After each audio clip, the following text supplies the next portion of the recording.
ایک شخص قربانی کا مہنگا ترین جانور لاتا اور اس کی قیمت بڑھا چڑھا کے پیش کرتا، خوب دکھاوا کرتا اور لوگوں کی واہ واہ سن کر خوش ہو جاتا۔ ایک سال یوں ہوا کہ اس کے پاس مہنگا جانور خریدنے کی رقم نہیں تھی۔ بڑا پریشان ہوا اور ایک دوست کے پاس ادھار مانگنے پہنچا۔ وہ دوست بھی کوئی بابا جی تھے۔ بابا جی نے کہا، میں پیسے تجھے ادھار نہیں بلکہ ہدیہ کر دوں گا، لیکن میری ایک شرط ہے۔ شرط یہ ہے کہ تو مجھ سے اپنے محلے میں بھرے مجمع کے سامنے پیسے مانگے گا، میں وہیں سب کے سامنے دے دوں گا۔ یہ سن کر اس شخص کو بڑا غصہ آیا۔ کہنے لگا، میں اپنی عزت بچانے کے لیے تم سے پیسے مانگ رہا ہوں اور تم مجھے بے عزت کرنے کا منصوبہ بنا رہے ہو، اس سے تمہیں کیا ملے گا؟ بابا جی نے کہا، میں بھی دکھاوا کر کے لوگوں کو واہ واہ سمیٹوں گا۔ وہ شخص کہنے لگا، نہیں، مجھے منظور نہیں، میری ناک کٹ جائے گی۔ بابا جی نے فرمایا، میرے دوست، تو بھی کتنا عجیب ہے، تو خود تو دکھاوے میں دی گئی رقم کو قبول نہیں کرتا اور زمین آسمان کے خزانوں کے مالک عز و جل سے توقع رکھتا ہے کہ وہ تیرا دکھاوا قبول کر لے۔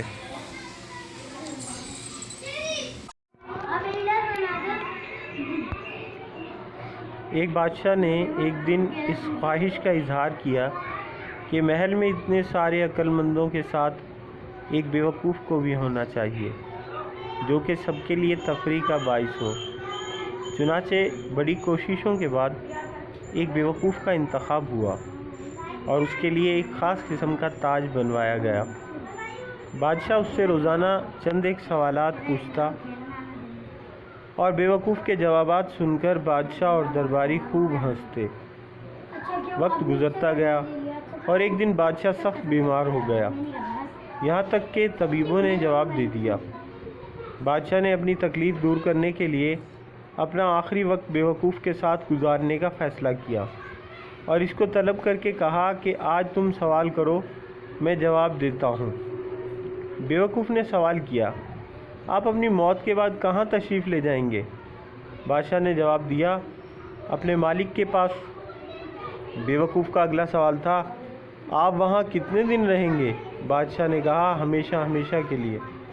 بیوقوف نے پوچھا، پھر تو آپ نے وہاں اپنے آرام اور قیام کے لیے بہترین انتظام کیا ہوگا۔ بادشاہ اس سوال پر حیران ہو گیا اور جواب دیا، نہیں، میں نے تو کوئی انتظام نہیں کیا۔ بیوقوف نے اپنے سر سے بیوقوفی کے تاج کو اتار کر بادشاہ کے سر پر رکھتے ہوئے کہا، گستاخی معاف، میرے سے زیادہ آپ اس تاج کے حقدار ہیں۔ جہاں رہنا نہیں تھا وہاں اتنی بڑی سلطنت، اور جہاں ہمیشہ کے لیے رہنا ہوگا وہاں کے لیے کچھ بھی نہیں۔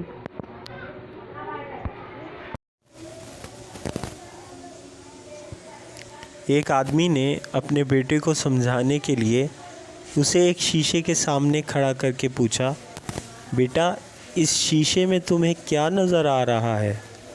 بیٹے نے جواب دیا، ابا جان، دوسری طرف لوگ نظر آ رہے ہیں۔ پھر باپ نے اسے آئینے کے سامنے کھڑا کیا اور پوچھا، اب کیا نظر آ رہا ہے؟ بیٹے نے جواب دیا، ابا جان، اب مجھے اپنا چہرہ نظر آ رہا ہے۔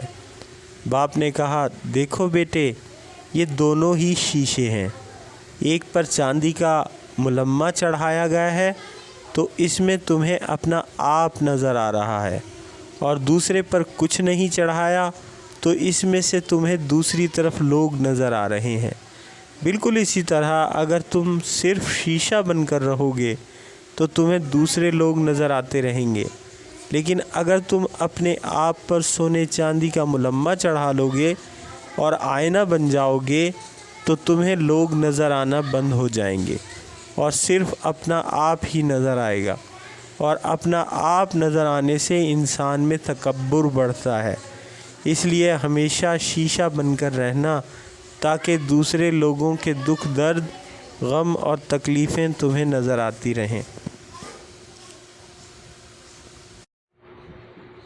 اگر آپ کو ہماری آج کی ویڈیو پسند آئی ہو تو لائک، شیئر اور کمنٹ کرنا نہ بھولیں، اور چینل کو سبسکرائب کرنا نہ بھولیں تاکہ آپ کو اسی طرح کی اچھی ویڈیوز میسر رہیں۔ بہت بہت شکریہ۔